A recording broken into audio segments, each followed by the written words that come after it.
Okay, so this is Tehilim 28. Not that we have to have any like rigid plans here, but the way I envision things is wrapping this up today and starting something else next week. But at most, I kind of don't really want to. At most, I would be willing to go one more day after this. Okay, we'll see where it goes. What I'm bringing to the table is not one approach, but two half approaches. Okay, we have an approach that Ken and Johnny and I worked out on Yom Tov, but it's a half approach. Okay, we can bring it together. And then there's the Radak, which probably is a full approach, but I've only thought about half of it. Okay, so we'll review and then we'll see where it goes. And it's possible we'll find out that they're the same approach, but I don't think so. Okay, so let's go here. And actually, I'm just going to make this bigger since I gave you translations. Okay, the David, a psalm of David or by David. Elecha Hashem ekra, to you Hashem I call. Tsuri, my rock, or my power, strength, quarry, according to Rabbi Zimmer. Al techarash, do not be silent or do not be deaf mimeni, to me. Pen techashem mimeni, lest you be silent or deaf to me. V'nim shalti im yorde bor, and I become likened to those who descend to the pit. I think our scroll, I don't have our scroll here. I think our scroll said to the grave. Okay, so plain shot of pit is the grave. Shema kol takanunai. Listen to the voice of my supplication. B'shavi elecha, when I call out to you, when I cry out to you. V'nasi yadai el devir kachecha, when I raise my hands to your holy sanctuary. Al timshacheni im rashaim. Do not let me be drawn with rashaim, or drawn in with rashaim, im poleavin, and with doers of iniquity. Dovrei shalom imreim, those who speak truth with those who speak peace with their friends. V'ra'a bilvavan, but there's evil in their heart. Ten lahem kafalam. Give them in accordance with their actions, ukarom alalehem, and in accordance with the evil of their ways. Kamasi yadehem tain lahem. Give them according to the acts of their hands. Hashev gumulam lahem. Pay back retribution to them. Ki lo yavinu al pu'ulas Hashem, for they do not contemplate the works of Hashem or the actions of Hashem. Ve'al ma'aseh yadav, nor his handiwork. Yeher seim v'lo yivdeim, let them be destroyed. May they be destroyed and not rebuilt. Baruch Hashem, ki shama kol tachanunai. Blessed is Hashem, for he has heard the voice of my supplication. Hashem uzi umagini. Hashem is my strength and my shield. Bo b'atach libi. My heart trusted in him. V'ne azarti, and I was helped. V'yalos libi, and my heart rejoiced. Umishiri ahodeno, and I will thank him with my song. Hashem owes lamo. Hashem is a strength to them. Uma owes yeshuos mishichohu, and he is a strength to the of salvations to his Mashiach. That's David. Hoshia esamecha uvarech esnachalasecha. Save your people and bless your inheritance. Ureim v'naseim ad ha'olam. Shepherd them and exalt them forever. Yeah. Okay. So we, I think, are set on the fact that the pivot is clearly in the middle at 6, because in the first half he is davening to Hashem, and in the second half is after the davening, after the tefilah is has been responded to, and he's thanking Hashem. Okay, so that part is clear. We raised a bunch of questions. Okay, so we'll just quickly go through the questions, and we'll have more if there are more. Pasuk Aleph.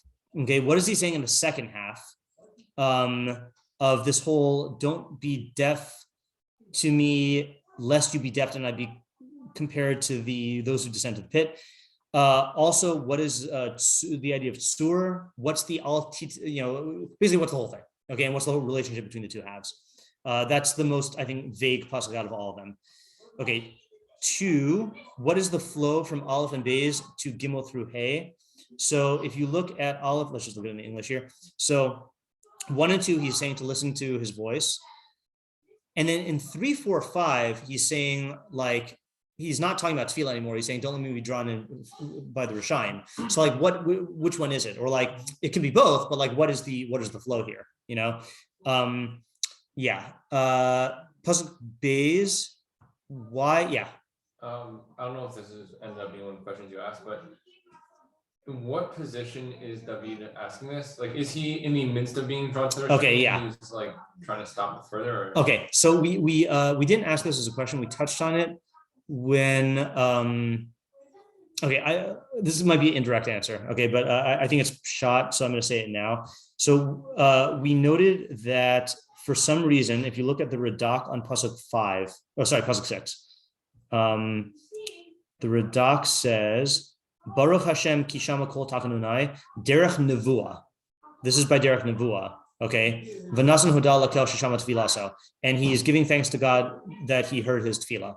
So our question was, why does he have to say that he's saying this through nevuah, that his tefillah is answered? Like maybe David is writing this down and recording like the tefillah that he said, and then he's recording what he said afterwards.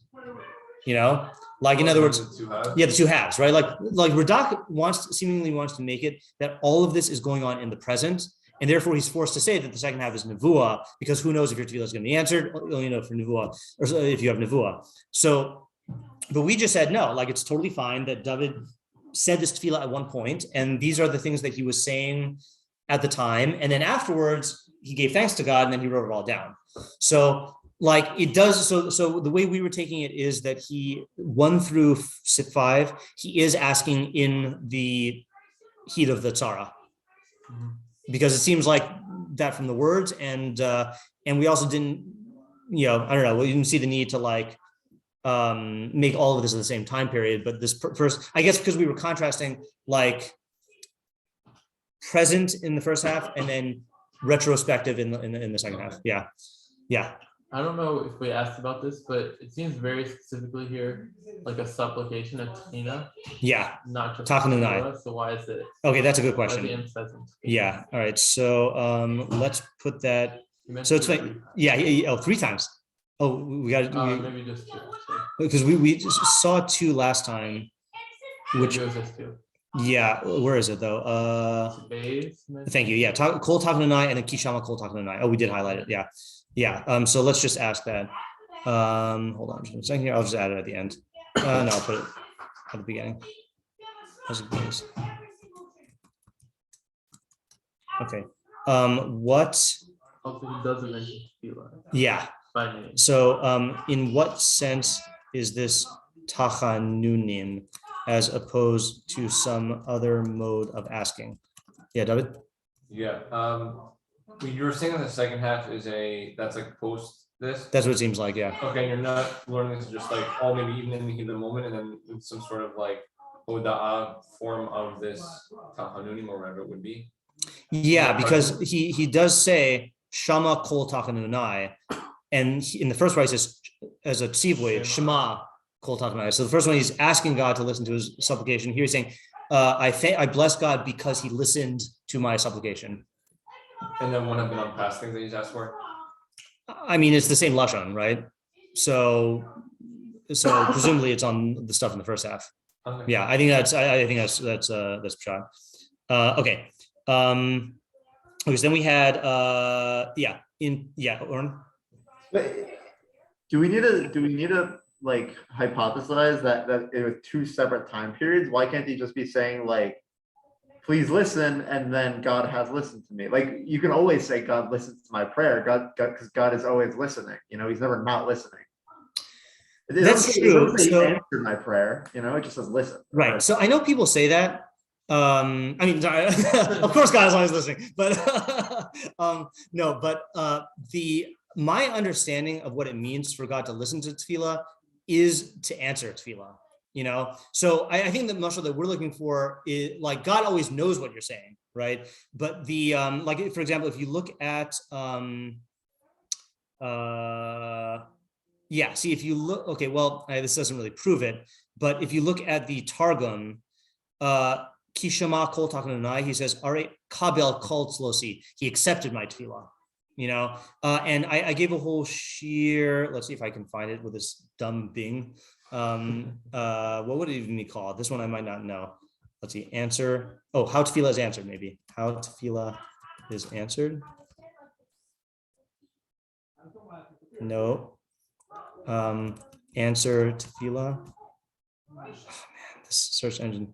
Answering Tefilah. Oh, there's a PowerPoint. You need to share the screen, by the way. Oh, I'm not sharing. Oh, okay. Thanks. I didn't realize I wasn't sharing the screen when I was looking at the Radak either. Okay, I'm just gonna see if this is what I'm looking for. There's a source sheet somewhere. I'll share the screen. If this isn't it, then I'm just gonna summarize it. Oops, no, I didn't mean to hide media controls. I meant to stop share and then reshare. Okay. How Hashem answers Tefilah. Let's see. Hold on just 1 second. Oh, this is the whole jury duty thing. You just what? I just got jury duty mail. Oh man. They have my wrong information. Oh boy. I don't want to give subtitles a try. Oh yeah. Hold on just 1 second here.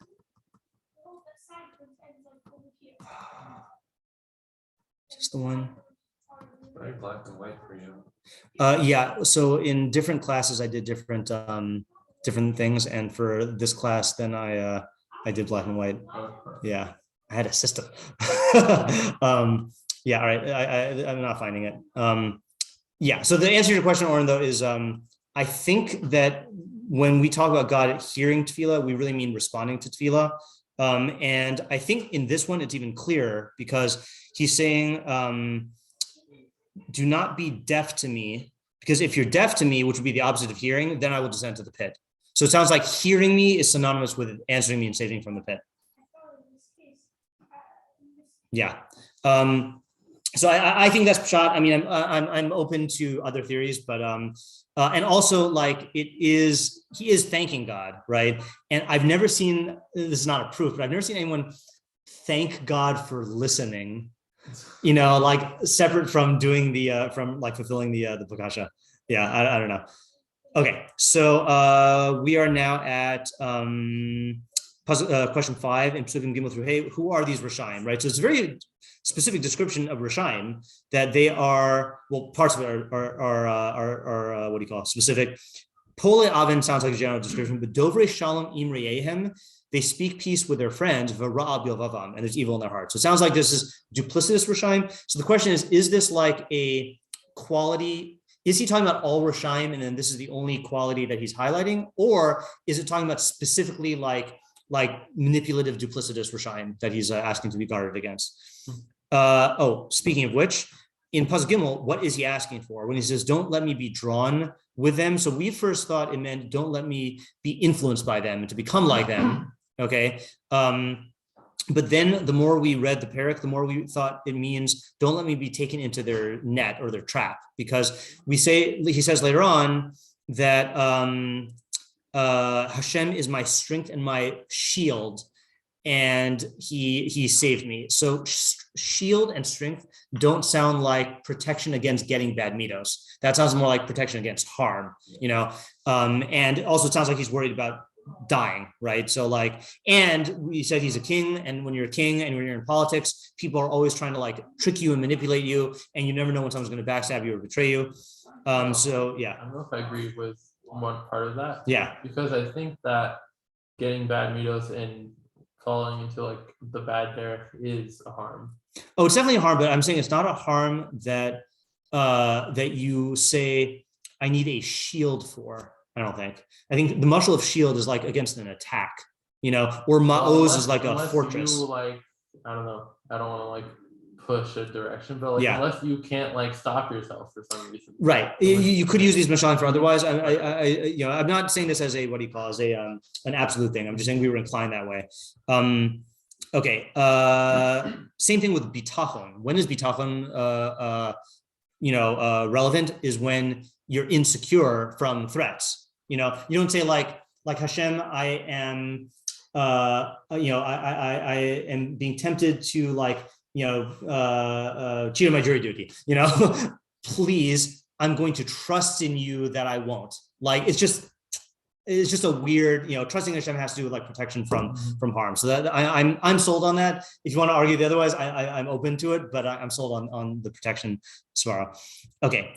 From external threats. All right. Then Pasuk Daled, what is up with that repetition? 4 times he says, give them what they deserve. Okay. Tein lahem kafalam ukaro ma'al alehem kamase yedem tein lahem hashev gemulam lahem. Okay. Easy there. Okay. Then, and I think it's a fair question. One instance of repetition we see a lot in Tehilim. 4, that's excess, Okay, Pasuk 8. Oh, sorry, question 8, Pasuk 5. What is the key doing? Oh, so this I sent last time is the is linchpin a thing? What does linchpin mean? I feel like people say that, but I don't know exactly. The thing that everything is like hanging. Okay, yeah, fine. All right, so let's go with that. Okay, so I think I sense that this is kind of a linchpin here, that if you're asking Hashem why he should destroy these people, these duplicitous people, what would you say? Well, because they're going to harm people, they're going to cause evil, or they're like anti-truth. But what does he say? Ki lo yavinu el pa'ulos Hashem ve'el ma'aseh yadav. They don't contemplate God's works. I mean, they didn't learn Ashrei, right? Like, why did you destroy them? They didn't learn Ashrei, So it's just a weird. So what's the key? Like, and furthermore, how, like, is he giving God a reason to destroy them? Or is he saying that this is why they do what they do? Like, excuse me, is the implication here that what would let's say they did contemplate God's actions. So what would you say, what would that mean? Would that mean that God shouldn't destroy them? Would that mean that they wouldn't even engage in these duplicitous evil actions? Like, what's the cause and effect here? Okay. 9 in Pasuk 5, why does David ask that the Rishon be destroyed and not rebuilt? Shouldn't he ask for them to be rehabilitated, as we see from the way that Hashem usually operates? We see this in Ne'ilah and Yechezkel. God doesn't want to destroy the Rasha, he just wants to rehabilitate him, wants to do tshuva and live. So what do we make of that? Again, that's not the most powerful question, because we do ask for God to destroy the Rishayim. In God's framework, he wants them to be rehabilitated, but you're entitled to ask for Rishayim to be destroyed. Pasuk 7, what is the flow or cause and effect relationship between what David did and what Hashem did for him? That's, what do we say, Pasuk 7? Yeah, he's saying, my heart, Hashem was my strength and my shield. I trusted in him and he helped me, and my heart will rejoice and I will thank him from my song. So there's some things Hashem is doing, some things David is doing in response. Pasuk 7 through 8, what is the idea in these shachos that he's saying about God? And then Pasuk 12, we're not going to go with Alter's theory that the last few psukim were thrown in there as stock phrases about the nation. He said it doesn't fit, must be stock phrases. So the question is, why is David now suddenly talking about the nation if everything seemed to be about stock phrases? That's the thing you use. Like you just pull out greeting card, there's like several standard greetings, there's several standard Tehilim things. And then hold on, what was that last one? Oh, that was the last one. Oh, and then we had this is not questions, but just noting there were a lot of parallelisms here. We said Shema kol tachnunai, ki shama kol tachnunai. There's talk of hands. What is David doing? He's lifting his hands in Tefilah. What are the Rishayim doing? They're having Ma'aseh Yadayim are for evil. And what is Hashem doing? Is he's having handiwork that they're not looking at. Okay, right? So there's talk about hands. David's theirs and Hashem's. And then there's Po'alim. There's David does not want to be with Po'alei Avin and give them in accordance with their Po'alim. And why? Because they don't look at Pu'ulos Hashem. Then there's this last part is more like puns or like common sounding, like I don't know, alliterations and Uzi, Ne'ezarti, Ya'alozi, Oz, Ma'oz, a lot of like Oz's and Ams and Ams, so it's that I don't think there's an idea there, but just to note this. And then I found another one that we didn't spot last time is lathe.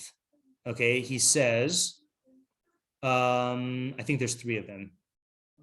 Zion has one. Yep. So 2-3 words later. Yeah. Here. Right. So Bo batach libi. So my heart trusted in him, and my heart rejoiced. Maybe there's not 3. Oh yeah, bilvavam. And the Rishayim. So in other words, what is in the Rishayim's heart is Ra. In David's heart is bitachon, and as a result, you get simcha, and they don't. So I whenever you see parallelisms like this, like it's not an idea, it's just drawing your attention to the fact that David is trying to get you to compare these things. So in this case, it's comparing himself with the Rishayim, which I guess kind of is a check mark in the column of don't let me become like the Rishayim, and he's like expressing what the differences are, but I think you could say it in the other way also. Okay, so Well, I have another question. Sure. I guess according to sort of the way that feel like I've understood Tachnunim Yeah. until now. Like this is weird because I think Tachnunim are normally like a request for Midas Rachmim. Right. And this, he seems to be asking for Midas Rachmim for himself. Like he doesn't ask based on any of his own merits, but Right. he's definitely asking for Midas Din towards those other people. Yeah. That's true. So I will first of all just reinforce what you're saying. I think it's always good if there is a go-to source, then you should go to it. That if you ever need the best definition of Tachnunim, it is in, appropriately enough, the Parsha that is named after Tachnunim. That's not the Parsha. I meant to say Bakru Parsha. Va'eschanan, right? And it's the first pasuk and the first Rashi. Va'es, that's the Malbim. Fun fact, Allah Torah feature. Commercial break, okay? This learning's been brought to you by Allah Torah. So I was learning with Levi, Bechavrusa, and we were both using Allah Torah, and I was telling him what menu, like where to go, where to find a certain of the Mefarshim, you know? And I said, it's like, we were doing Mon HaMitzvos. I said, it's under Makbilos B'Nikra. And he said, no, it's not. He said, it's somewhere else. And then I was like, wait, read to me your list, you know? And like in his list, Shadal comes like right after Ramban, you know? And I'm like, what's going on, you know? So I emailed Rabbi Novetzky. Oh, and not only that, my list, and this is, I don't know when they did this earlier this year, the Mefarshim are in chronological order. I remember the day you came in. Yeah, I was so excited about that. And that's why I was so disappointed that Levi's was not in chronological order. So I asked Rabbi Novetzky. He said that, you know, in the Mikros Gedolos mode, which I never use because it's just too much text flying around, you can customize which Mefarshim you want to show up in your Mikros Gedolos, right? So he said that depending on, so I've checked off all of them, right? Because I don't use Mikros Gedolos. And he said that what it'll do is the ones that you've checked off in the Mikros Gedolos, it'll put first on the menu because it assumes that those are the ones you're most interested in. You know, so let's say I only learned Rashi and Ramban and I only check those, so then they'll appear at the top because it'll make it easier to access. Smooth features. Yeah. You really did a sponsorship. Yeah, I should. I think though that like if anything we should sponsor them because I don't know. I don't think there's a lot of like donations going around. Yeah. Okay. So anyway, the Rashi says va'eschanan, and this is from Sifrei in chinun b'chol makom ela lashon matnas chinam. Okay, that chinun in every place only means a free gift, an undeserved gift. Even though tzaddikim could rely on their good actions, meaning they know that God will reward them, they only ask for a free gift from God. Okay, so I think this actually answers your question. So Isaiah's question was, Tachnunim seems to be a Midas Harachamim thing, and this Rashi seems to agree. So yet it sounds like David is asking for Midas Adin. Anyone have an answer? I'm not sure if it's coming from this, but I think that towards David, it's Midas Rachmim. Right. And really he's showing that, I don't know. Okay, so I think that's it, which is that what makes it Tachnunim is whether you are framing it in terms of your own merit or framing it in terms of Chasei Hashem, right? But what you ask for could be destruction of your enemies, you know, like it could be Midas Adin, you know, and I'm saying that not based on universal knowledge. I'm saying that just based on your question and this particular answer and like the evidence here. So that's like a theory that would have to be developed. Yeah, that's a good observation though. And so this also answers our question about like why he's doing Tachnunim, because as you pointed out, he doesn't really explicitly state his merit here. Yeah. Okay, so our questions are as follows. Okay, we have all those particular questions, but then our major questions are the usual Adler questions. What is the main idea of the perek? Okay, and what of it? Those are the two we usually try to answer first. And then how do we account for the pivot?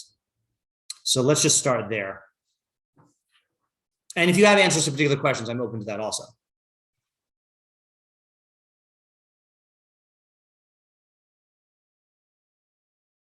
I think the main idea maybe is that Hashem does answer Tachnunim, and maybe also that there's a proper response to this. Like that's what I think maybe the second half is talking about.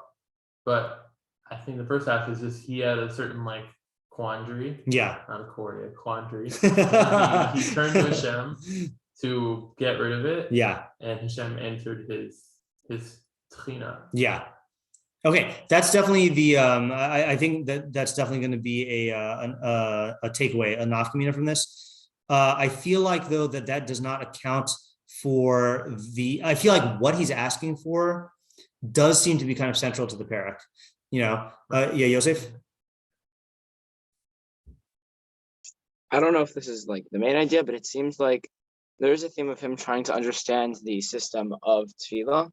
Yeah. Right. In the sense that, like, he does mention that, like, the Rishonim don't understand the system of Hashgacha, right? Right. Like, he seems, and which is like, of all the things you should say, like, not their rishus is what they should be punished for, but like for them not understanding the Hashgacha, right? That's what you should like destroy them for. But it's strange because there is other knowledge besides Hashgacha, right? There's Yichud Hashem, right? And there's also there's more major things you might say to punish them for, right? Like denial of Yichud Hashem or actual doing things that are rishus, right? Okay. So it seems like the type of Russia, right? It kind of shows you what the Russia is, though. Yeah. Right? It shows I'm like sidetracking now, but like it shows you that the Russia is someone who does not study like the metaphysics of Tefilah. Right, or in general. Or in general, I don't know right? if it's Tefilah, but it's metaphysics. It's in that topic. Okay, so I'm gonna if yours is on the track. Okay, so I'm gonna hopefully remember what you're gonna say. So first of all, to support what Yosef is saying, with a side methodology point tucked in here, we're not going to learn the Malbim this time, at least, but I did see something interesting in the Malbim when he talks about who the enemies are, okay? This is not Bir Milos, I want Bir Inyan. So he says like this. So we'll read just the first pasuk here. He says, Mizmor ze nisyaset neged pole avin asher dabru ito v'chabapeh v'chabaleh. So this Mizmor was founded, established against the doers of iniquity who speak duplicitously, one thing in their mouth and one thing in their heart. Niru kanshe atzaso uveseser karu alav. They seem like men of David's counsel, but in secret, then they are plotting against him. Ra v'nokshu achar kach. V'naflu b'fol am kapehan, and they ensnare him. They're trying to ensnare him and to make him fall into their hands. Ki Hashem shamru v'gam shamar es Yisrael mibo b'damim. And Hashem protected Shamro, I think, protected him and also protected Israel from him coming to blood. Okay, now here's the part I want to get to. It's not clear whether this is talking about the time when the Zifim were plotting evil against him. Now, I don't remember. My big gap in my Tanakh knowledge is Nevi'im Rishonim, okay, because I didn't have the Jewish childhood where you learn all that stuff. So I don't know what these Zifim are. Feel free, anyone, to jump in and fill in the blanks if you know what this is. O Anshe K'ila. I also don't know who the Anshe K'ila are. O Neged Acherim Misonav, or his other enemies, Machshavah ben Bichri. I've heard that name, but I don't really know the details. So he's, in other words, he's saying it's not clear who the enemies are, but he says, here's the methodology point. Ki Tefilah tuchal his parish neged kol ela chorshe ra'a.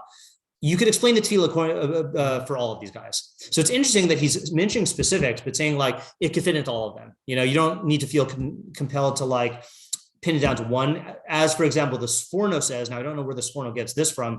I don't see anything in the Tefilah about this. And we're also not learning the Sforno here. Sforno says, oh, wait, did I not include it? Oh no, it's here. Yeah. Wait. Right side on the first page. Yeah. Oh yeah, it's here. Chaf-ches. I just thought that was part of the last one. V'zeh mizmor hispala al ki rabbi Yisrael hayu mevazim also al avon basheva. He's saying that this is about people disparaging him for the sin of Basheva. I don't know where he sees that here, right? But here, why am I bringing this in other than methodology?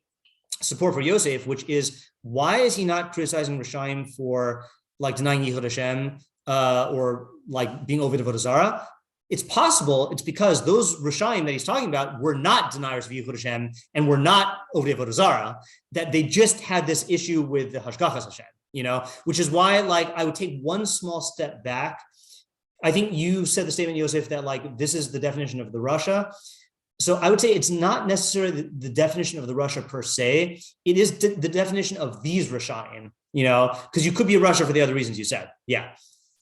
No, that's what I was saying. I was saying that these Rishayim must be in right. Okay, good. This. Good. So I'm supporting what you're saying and saying that, like, practically speaking, it's possible that these were all Jewish Rishayim that he was talking about, and that they were lacking in this area of the Hashgachas Hashem. And now we just have to explain, like, why is David invoking that? I could see several reasons for him invoking it, but I think that's a really, really solid first step. Yeah, David. Possible other thought also. Yeah. In a V'lam al-Shinin type of manner, that David doesn't necessarily know who's like, he can get some understanding of this. Yeah. There seems to be also very much within this Tehina here. Yeah. A recognition that he doesn't actually know everything that's playing around behind the scenes. And now when he is in this state of struggle or needing help, that he's not assuming he can do it on his own. Even David HaMelech cannot do it on his own. Okay. And he needs to ask. That's really good. So you know who says that? The Malbim. Okay. So the Malbim says, Elecha Hashem Ekra. I call to you, Hashem. Why? Ki neged ha'oyev hanistar, against the hidden enemy. Kasha yoser lehishamar mipanav. It's much more difficult to guard against him.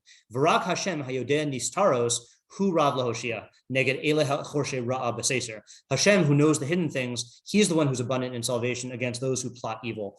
V'lachin Suri al techrash mimeni. It's funny, he doesn't explain what this means. Ki'im okay, he just quotes the pasuk, right? So he's saying, that's why he's turning to Hashem. Not that he wouldn't turn to Hashem in other areas, but here only Hashem has the full picture. Let's say like you're going to war, okay, and like you are, how many chariots your enemy has or whatever, right? So, and you stole their battle plans. So the factors. You're not going to appeal to the Yodea Nistaros. You're going to appeal to the Ish Melchama, but not the Yodea Nistaros. Here, he's appealing to the Yodea Nistaros because of the duplicity. Yeah, Yosef? Are you done with the Malbim yet or no? Yeah, we weren't going to go on that. Unless every other step takes one more step in the Malbim, yeah. Okay, so I think I might have a theory on the perek. Nice, go ahead. Okay, so I think it's that really this is like a tefilah for his malchus, okay, right? And I think that basically he's asking for God to support his malchus, and the people don't recognize like that there is a certain hashgacha to the fact that God created a kingship, right? Right. So maybe that's what he's recognizing and saying that they're deniers of. Right, and saying because they deny that they should be destroyed, and and that's what he's davening for, and that's why he's referring to himself as Mashiach. He's also saying Hoshea Samacha Berech Es Nachlasecha. Okay, good. Right, because it's really ultimately the king is for the Am. Yeah. Right. Yeah. In other words, the king is a function of the Am. Right. It's not specified. No, that's good. Completely, but yeah. Okay. Those are all the steps that we had. But you added one, and then we had one more that you didn't have. Okay, which is let me just I'll ease into it. So the David here is not engaging in a personal tefillah. He's engaging in a tefillah as the Melech Yisrael, who exists for the sake of the people of Israel, right? So and we see that, like Yosef pointed out, from what he says at the end, which is that was another question which we said but we didn't write down. Why does he have another bakasha thrown in at the end? Like this is in the Hodah portion of it, right? So I think this is going to answer it also. But like the reason why he's talking about the nation is because that's what he cares about. And what so this is an idea that what Ken wanted to say is that that's what Yordei Bor means. And what is Nimshalti im Yordei Bor? If he's actually worried about dying, so then he is Yordei Bor. But what does Nimshalti ki Yordei Bor mean? Maybe we can answer that based on what Yosef was saying. What would the mashal of those who descend to the pit be if David doesn't get this request? That is kingship and the whole, like everything that's happening around Israel now is going to be exactly. So the legacy, not the legacy is the wrong word. The enterprise of the Malchus, whatever, is going to be lost in the sense that people who go down to the pit, there's no trace of them, right? Like it's just all wiped away and then that's it. So David is saying, if these people who are trying to plot and take over the Malchus, if they get their way, then I will end up without any of this Malchus Hashem. So it begins on that note and it ends on that note. And then what Yosef added, which I think is great, is the middle one, which is what makes this, okay, so I had a different take on it. So what Yosef said is, when it says they don't understand the Pulos Hashem and Maseh Yadav, that's the Pulos Hashem and Maseh Yadav in choosing David as king, right? And we know that was something that was David faced extreme opposition for. Even I know that, and I don't really know Nevi'im Rishonim, that people were challenging his Malchus, right? I had a slightly different take, and mine is cooler, but it's also more speculative. Okay, so like I acknowledge that Yosef might be the correct one here.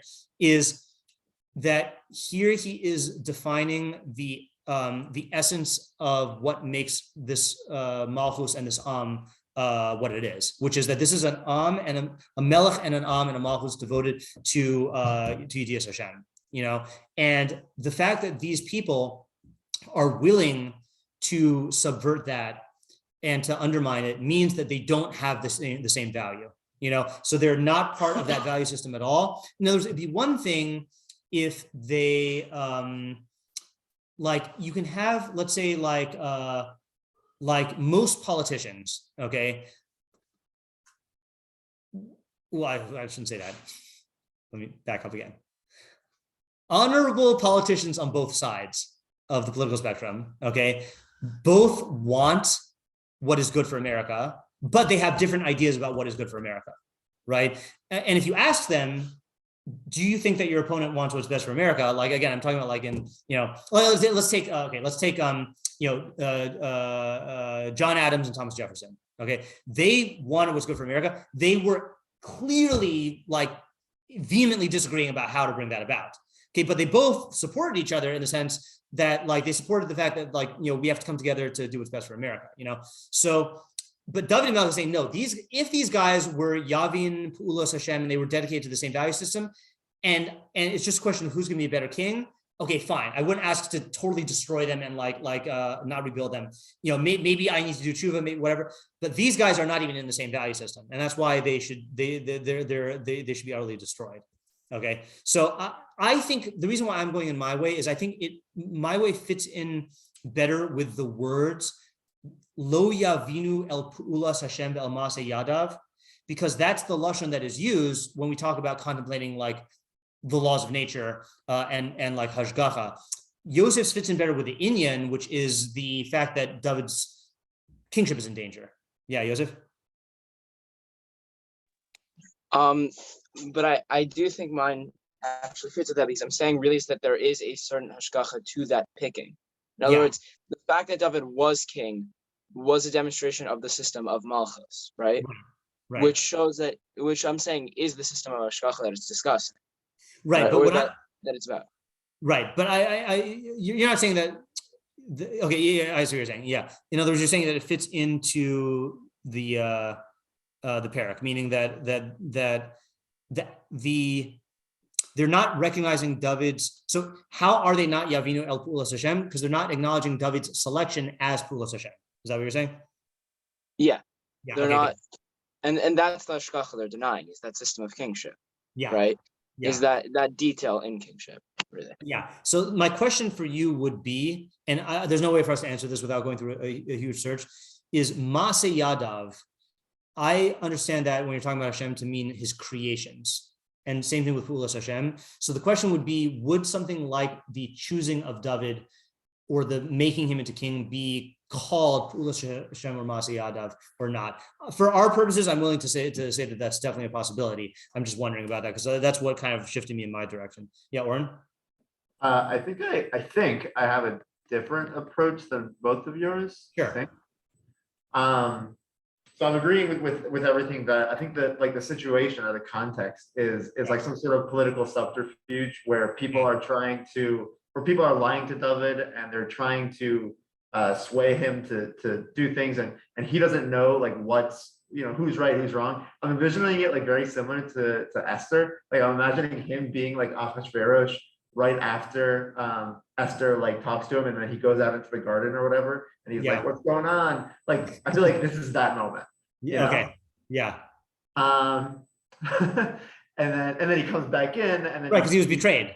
And then he sees Haman with where he sees Haman, who he thinks is raping Esther, and then that's the second half, where he's like, "Oh, now I know what's going on." Right. And thank God. So I think Pasuk Hey is about is that the reason why these people who are trying to lie to me, be the king, they're doing this because they don't understand that like there's a mida connected mida that they're going to be punished for doing this. They don't realize that. They think that they can just kind of get away with it and get whatever selfish needs they want. And so that's why they're doing it. But really, what goes around comes around, and God is gonna punish them. And then they get punished. And then the flip is then all of these praises, I want to say, all relate to that kind of idea where it's like, in God, my heart was secure, meaning I have full faith that the truth will come to light, and that the bad people will be revealed to be bad, and I'll know what's going on. And God is my strength in that sense, that God will show you what's what, basically. Yeah. Okay, good. So I'm smiling and laughing because I'm really eating my words tonight. Who says this? The Malbim. So he says that Tain lahem kafalam v'chulei ki lo yavinu al pulos Hashem. Give them according to their actions, for they do not contemplate the work of Hashem. Bikesh yishalem lahem Hashem mida k'neged mida. Right? Hashem David is asking to pay them back mida k'neged mida. K'mo shehem dabru iti echad b'pev echad b'leiv. Just as they spoke to me, they said one thing and they thought another. V'ratzu laharos osi, and they want to destroy me. B'ofen shelo eda shehem oskim ba'zeh, in a way where I don't know what they're involved in. Okay, Kain yidaber Hashem imahem echad b'pev echad b'leiv.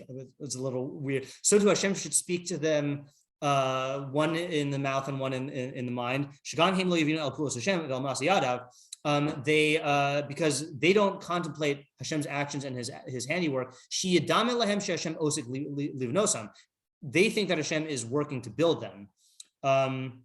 Sorry, this is half what you were saying, Oren, but then there's someone else who says the other half. But in reality, he's working to destroy them and not to rebuild them. That is a punishment in accordance with their actions. They don't know how to guard themselves from Hashem, just like I don't know how to guard myself with them. So he's trying to make like a strict parallelism. But there's someone else who says what you said for the second half about hold on, who says this? I did not see this recently, which means it's probably the Meiri. I mean, Meiri, lo yavinu, Ratzalomer lo yavinu. Where are we? Heyosam derech gmul. Derech gmul v'onesh mitzad hashgachasu yisala aval yichashu hakol mikre. I don't know if that's the one I was thinking of, but he's saying that they think that everything is under chance. They think that, so therefore they think they can get away with it. They don't realize that God is going to fight back when you threaten his Mashiach. So that, and let me see, does the Radak also take it that way?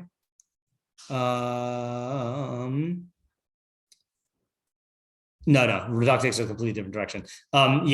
So let's just summarize what we have here.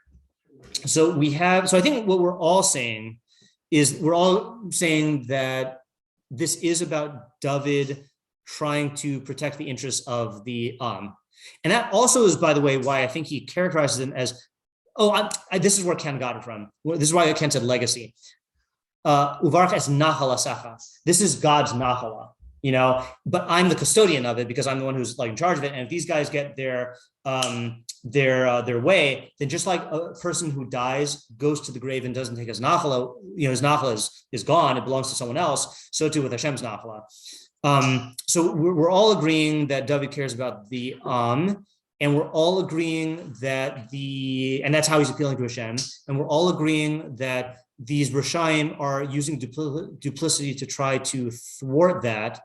But the question is, what is he saying when he says Ki lo yavinu el pu'ulas Hashem ve'el ma'aseh yadav ve'el ma'aseh yadav? So Yosef is saying that he's saying that these Rishayim, David is saying that these Rishayim are not acknowledging that the selection of David as king is hashgacha. They're trying to deny that this is proceeding according to the hashgacha, or even worse, they're knowing that it's the hashgacha and they're going against it. Okay, I think it could be either one. Or what I'm saying is that they don't share the value system of what this Malchus is all about, and therefore they don't deserve any mercy. Because they're trying to, if they're trying to destroy it and rebuild it better in line with what it's supposed to be, okay, fine, then I'm the one who needs to change and examine myself. But no, they're trying to, they don't care about that at all. And then Oren's way is he's giving a reason. It kind of like it overlaps with Yosef's as well, but just with a different emphasis. They think they can get away with it because they think they are denying or are unaware of Mida Keneged Mida, and that's why he's asking them for Mida Keneged Mida. Yeah. Okay, this is good. So one thing I just want to take away for the what of it question before we forget here is, and this is not unique to this perek, but whenever you are davening, you should always try to, as genuinely as possible, to frame your bakasha in the value system of Hashem. And I think we've talked about this before, which is that, you don't want to lie because God does not like liars. Okay, right? In other words, the goal is to ask for what you want, and be genuine, but to frame it, to level it up to be in Hashem's value system, So example of this, I mean, the jury duty example is the big one, but you can read that. The other example is, I knew someone who was in yeshiva, and this is, I don't know which addictive game it was some addictive game that on their phone, that they had. And this was someone who ordinarily was involved in learning, but they just had to beat the game, So and it was detracting from their ability to learn, So they said, in their tefilah, help me to beat the game so that I can get rid of this distraction, So what you're doing is you're not saying it is you really want to beat the game because you want to beat the game, right? But there is a reality to the fact that that if you do this, then it's going to help you to get rid of your distractions. So that would be a good way to frame it, So if you are asking for your enemies to be destroyed, then put it in terms of Hashem's value system. And what that's going to do is it's going to result in the actual hispalel of self-reflection. Because let's say we are in a okay, let's say you are a businessman, okay, and you've got some competitors who are engaging in dirty tactics to try to bring you down, right? So if you say the equivalent to this line, Hashem, destroy these people because they don't contemplate the works of Hashem, it should cause you to reflect on yourself and say, whoa, am I really any better than these people? Is that what I'm working for, And the whole purpose of the tefilah is to cause you to change yourself, right? So framing it this way could be a way to prompt you to become more worthy of your tefilah being answered. So it's good tefilah strategy in terms of how you formulate it, but even better in terms of the impact that the tefilah has on you. Okay, so I think so can we state the main idea then that combines what I just said, the derech that David is taking, with the content in a nice takeaway package? Can we say this in a one sentence thing? What is the main idea of this tefilah? Because then I'll be happy. Maybe let's put it this way. What is David doing in this tefilah? And then what's our takeaway? Let's just put it in terms of the question 1 of Adler and question 4. David is davening for the midas hadin on the people, on the mistake in hashgacha, so that the can be preserved. Yeah. Right. Yeah. All right. That's good. Good. And that's that's the content. Yeah, that's good. And then the you combine them. It's tough. Yeah, it is tough. And I'm just going to add, just go ahead and say this explicitly, that this is why he follows through with another bakasha, because it's, what would happen if David just asks to destroy the enemies, right? So it would be a little bit of a lack in the, I don't want to call it a lack in follow through, but that's how it would express itself. Like, if David really cares about the nation, he's also going to ask Hashem to save the people and bless them and care for them in general. So like, it is appropriate to end off with a bakasha for the sake of the nation, even though he got the particular he was looking at. Also then to what you're saying of like how to particularly like frame your bakasha then of like the other guy in Yeshiva, like keeping the end goal there in mind. Yeah. So like here, like keeping the end goal of why is he asking for this altogether? Yeah, I think that's good. And I think that is an essential part of the idea, because it's the half, right? That the first half is showing how to ask, but then the second half shows how you should, by showing how David HaMelech reacted afterwards by saying like he trusted in God and he's acknowledging Hashem as the source of blessing and he's asking for his continued assistance, then that shows what you should have in mind, like from the get-go, like keeping the end in mind. It's kind of like that thing in Tehilim. No, of course, Tehilim. It's like kind of like thing in Hallel of the setting up what you're going to do when Hashem saves you from the situation. In I forget, that's like 118 or something like that, because when you get what you want, there's the danger that you're going to fall into a kochi v'otam yadi mode, or a danger that you're going to like take it for granted, and so setting up mechanisms of how am I going to thank God if he gives me what I want, and planning that ahead of time before you get what you want is a good safeguard against those negative emotions. Okay, so that's the takeaway. The takeaway is to frame first of all, to frame this as a tachanun, and to frame it in Hashem's value system, even when asking for midas hadin against your enemies. And also, I think based on my idea, to make sure that you're not in the same category as your enemies. Like if you have to be prepared to say, destroy them, ki lo yavinu el pa'ulos Hashem el ma'aseh yadav. And if you are in that category, then you can't have that feel. Like then that's just hypocrisy, because then you're essentially asking for God to destroy you also. I wouldn't say you can't have it. I'd say you shouldn't be mispala in that way. Okay, so let me give you a sneak peek of the Radak, and you tell me whether we should devote one more day to this. And I was just astonished when I saw this Radak. He conveniently tells us at the very outset what the whole perek is about. So thank you, Radak. He says, "L'David elecha Hashem ekra." Gamzeh mizmor. A lot of people Mefarshim said this next point. Meaning mizmor shalafanav. Okay, so this mizmor is the same subject as the one before it. The one before it is the one that that the minhag is to say between on Elul through Hashem Hashem Ori, yeah, that's the one before this. So when we were picking this on to learn on Yom Tov, so many Mefarshim said, "Oh, this is the same idea as the one before it," and we were like, "Oh, we didn't learn the one before it, so we'll add that to the list maybe to learn for next year, because it's closer to when we actually have the minhag to say it." So what is it? Shekore el Hashem sheyitin she'ilaso lahashkito mi'iske ha'olam. He's asking God to grant his request to basically like give him reprieve from involvement in the world. And to give him the freedom to be involved in the needs of his soul. Shihi avodas halokim, which is serving God. And through this, it will atone for his iniquities that he transgressed. V'tikarev nafsho el halokim, and his soul will come close to God.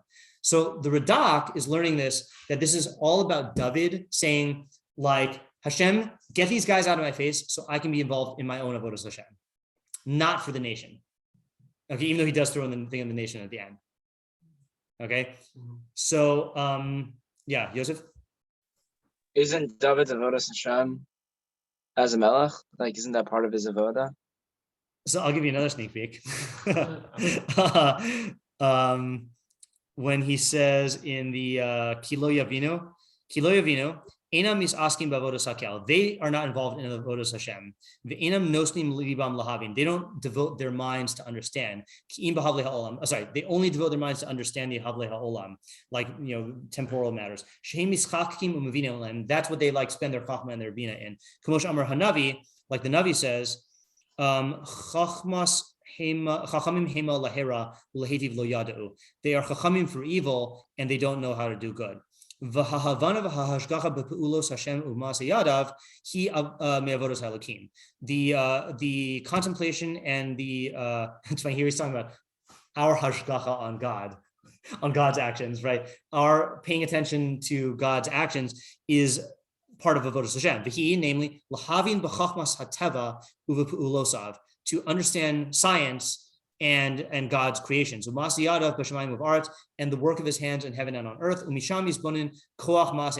from there you will contemplate the handiwork of God, and that everything comes from him. And he is the first cause. That's what Chazal, how Chazal interpret this pasuk in Yeshayahu. The activity of Hashem they do not look at, and his handiwork they do not see. Chazal say,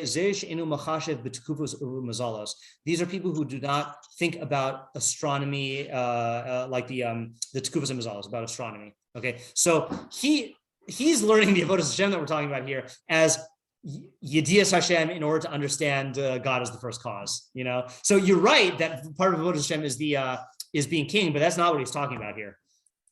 Yeah. So would we be interested in devoting another? I mean, no, you're not going to be here, right? But I would go yes. You would go yes. I don't know if you guys are planning to be here on Tuesday or a short day, but any feelings? If you were here, would you want to spend another day on this or start a new one? I'd be down to do it, but I don't know if I'm going to be here on Tuesday. Okay, fine, fair enough. I feel like the reason why I want to do it is I feel like it's more relatable. I've never been king of Am Yisrael. You know, so like I can apply the ideas, but like I have been distracted by people who are like taking me away from being involved in like learning, you know, so like I feel like this would be more practical for us. Okay, so let's aim to learn the Radak next time, and maybe I'll assess it and see if we have to even do all of it, or if we just do key parts and just like put it together. And I have a feeling if we review this next time, every time we review, we come up with new ideas. So we'll see what happens. Okay. Have a good night. Thanks for coming. Bye.